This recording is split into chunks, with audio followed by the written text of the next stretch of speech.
Если у вас есть вчерашний отварной рис, не спешите его выбрасывать. Можно приготовить вкусное блюдо.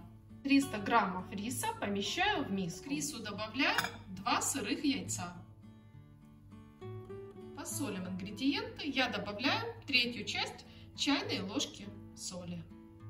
Из приправ кладу пол чайной ложки сухого молотого чеснока. Можно добавить зубочек свежего, измельчив его при этом. Также добавлю пол чайной ложки сухих итальянских трав. Вместо них можно взять сухой базилик или орегано. А также кладу 1 чайную ложку сладкой молотой паприки. Все ингредиенты хорошенько перемешиваем до однородного состояния. Уже сейчас этот рис с приправами пахнет очень аппетитно. По аромату напоминает пиццу. Сковороду разогреваю на среднем огне или на огне меньше среднего. Добавляю немного растительного масла и хорошо смазываю сковороду. Дальше я выкладываю рисовую массу на сковороду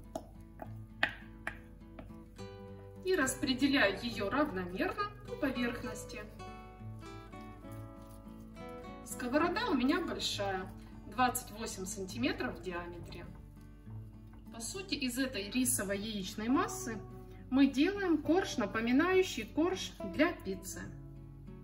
Подравниваем края, чтобы было ровно и красиво. Думаю, люди, не употребляющие пшеничную муку, оценят этот рецепт. Накрываем сковороду крышкой и продолжаем готовить на огне меньше среднего или среднем.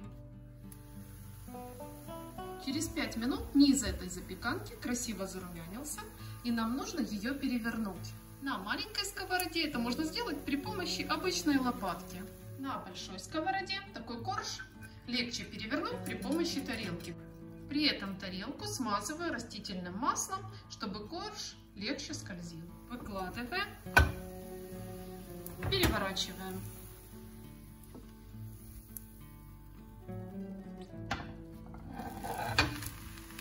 Теперь на этот вкусный ароматный корж выложим начинку по своему вкусу.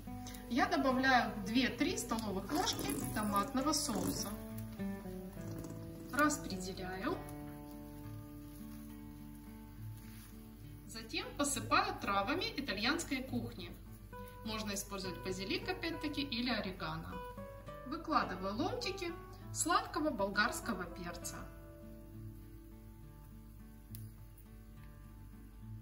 Несколько ломтиков тонко порезанного помидора. Несколько кусочков колбасы. То есть можно класть любые ингредиенты, не требующие термической обработки.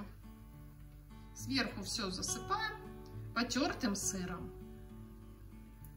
Теперь эту ароматную красоту снова накрываем крышкой. И готовим до того момента, когда у нас расплавится сыр. За 5 минут сыр расплавился, а низ рисового коржа стал красивого золотистого цвета. Надеюсь, что это блюдо вам понравится, и вы порадуете им себя и своих близких.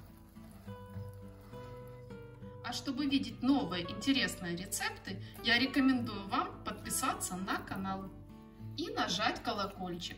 Напишите в комментариях, понравился ли вам этот необычный рецепт.